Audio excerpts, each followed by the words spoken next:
travail des journalistes. On est allé sur le terrain, on s'est demandé pourquoi l'agro, qui a une grande capacité de production, n'arrive pas à démarrer.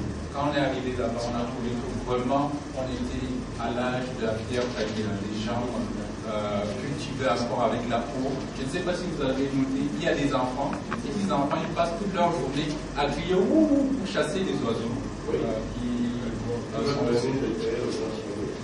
Pour nous, c'était désolant. Donc, on voulait montrer ça à tout le monde. Évidemment, vous avez fait le constat tout à l'heure. On voulait montrer quelque chose de différent que ce que la CRT nous montre. Donc, on a eu l'appui vraiment du CIRTEP. Et évidemment, le Bruxelles qui nous a dit faites ce document, on va essayer de le diffuser. Je n'ai aucune chance. Je pense personnellement que ce document ne sera jamais diffusé à la CRTV. Je compte évidemment sur les autres télévisions camerounaises, télévision 4, Canal 2, STV, et tout ça pour diffuser ça, pour que tout le monde sache qu'il y a quand même un problème. Et c'est un problème qui demande juste, comme disait le maire de l'aglo, une sensibilisation poussée.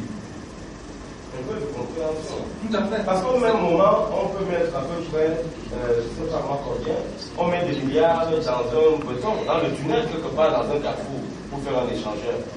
C'est-à-dire on peut facilement prendre 100 milliards pour mettre dans le béton, alors qu'avec un peu d'argent, on peut, parce que la vallée de l'Argo, c'est une vallée où on produisait beaucoup de riz avant.